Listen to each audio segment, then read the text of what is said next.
So first off, one of the things that I always recommend people to start looking at when they are interested in design in the first place is material design.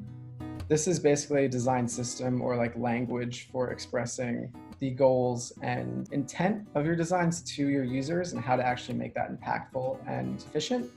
And this came around, I think, a few years ago, maybe like 4 or 5 years ago. And it was actually pretty revolutionary because there wasn't really anything like it before. This is the foundation for all of Google's design as well, which includes Android.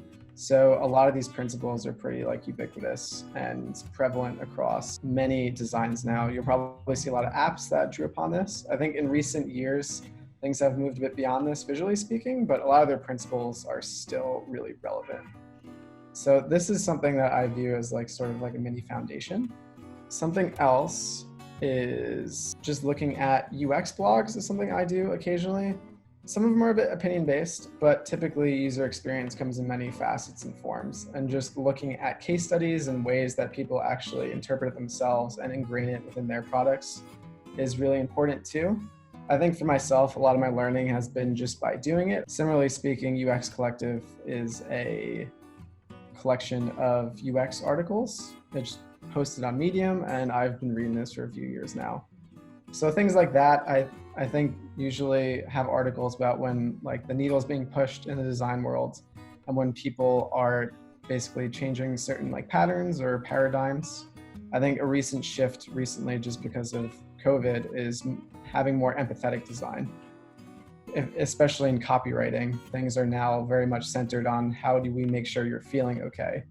So usually just reading up on blogs and the conversations that people are having is important to keep up to date with that stuff. Similarly, companies have blogs where they post things regularly. Figma is the design tool that we use for this, and they have a lot of blog posts, both design, development, engineering, combinations of the two. And I think through some of these blogs, you understand, what's like actually transient and like a bit trendy versus what are some principles that are carrying across through time. Another thing that I really like is designbetter.co. This has a lot of different practices for design, including like business thinking, management. So things like that also build upon the foundation. I know the question though is related to how do you know what the best practices are over time? So some of those too, like Dribble, for example, is very good for identifying trends, I would say, especially visually. Dribble's a bit dangerous though, because a lot of things aren't necessarily functional. Like if you were to try to bring these to development, it'd be super hard to do. And some of the things are like a bit too like complicated or showy. But I think it's a really good way to experiment as well. And I think it's what a lot of people use Dribble for. So I think that's another good source of inspiration.